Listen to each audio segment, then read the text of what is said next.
नमस्कार दोस्तों, आप सभी का मेरे दिव्य दृष्टि चैनल में स्वागत है। आज मैं आप सभी के लिए महाराज सत्यव्रत और नारियल की कहानी लेकर के आई हूँ। आपको पसंद आए लाइक, शेयर एंड सब्सक्राइब करें।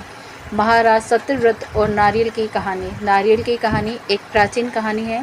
प्राचीन काल में सत्यव्रत नामक एक राजा थे। वो धार्मिक प्रवृत्ति के थे, प्रतिदिन पूजा पाठ करते थे। उनके पास सब कुछ था, वह धन और हर तरह की सुविधाओं से संपन्न थे। इसके बावजूद भी राजा ने एक सपना था जिसे वह पूरा करना चाहते थे। दरअसल राजा सत्यव्रत को किसी तरह स्वर्ग जाना था। वो इस जीवन में स्वर्ग को देखना चाहते थे और उसका आनंद लेना चाहते थे। ऋषि विश्वामित्र का तपस्या के लिए जाना।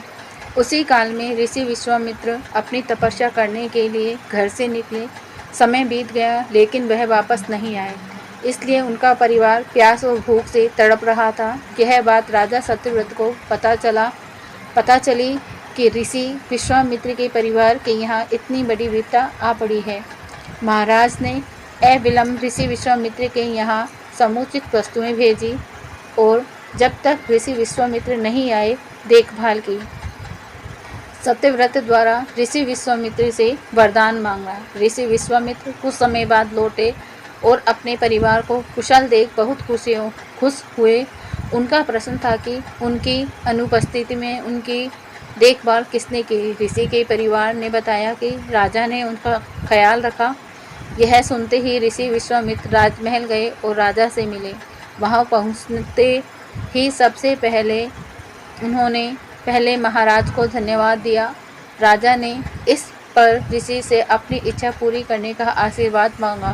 राजा की बात सुनकर ऋषि विश्वामित्र ने कहा, महाराज आपको क्या वरदान चाहिए। महाराज ने कहा, हे मुनि, मुझे एक बार स्वर्गलोक देखना है, मुझे वहां जाने का वरदान दो। सत्यव्रत को स्वर्ग से धक्का। राजा की विनती सुनकर ऋषि विश्वामित्र ने एक मार्ग बताया जो स्वर्ग की ओर ले जाता था। यह देखकर राजा सत्यव्रत बहुत प्रसन्न हुए। वह उस मार्ग से स्वर्गलोक तक पहुंच गए।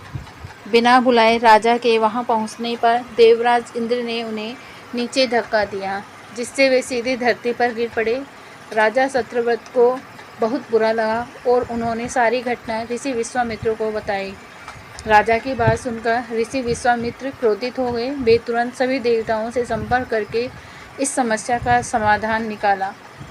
फिर राजा के लिए एक नया स्वर्ग बनाया गया ताकि किसी को परेशानी न हो। नए स्वर्गलोक को पृथ्वी और देवताओं के स्वर्गलोक के बीचों बीच बनाया गया था। नारियल का बनना राजा को नया स्वर्ग बनाकर ऋषि विश्वामित्र ने दिया। विश्वामित्र को एक आशंका थी कि कहीं वायु के प्रभाव से ये स्वर्ग गिर नहीं जाए।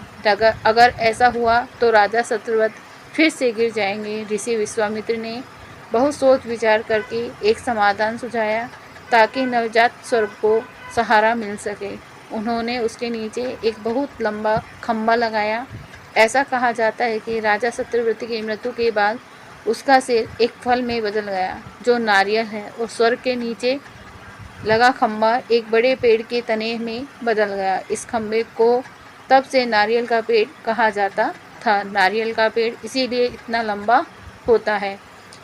इस कहानी से हमें यही सीख मिलती है कि हर सपना पूरा किया जा सकता है, बस सच्चे मन से प्रयास करने की ज़रूरत होती है।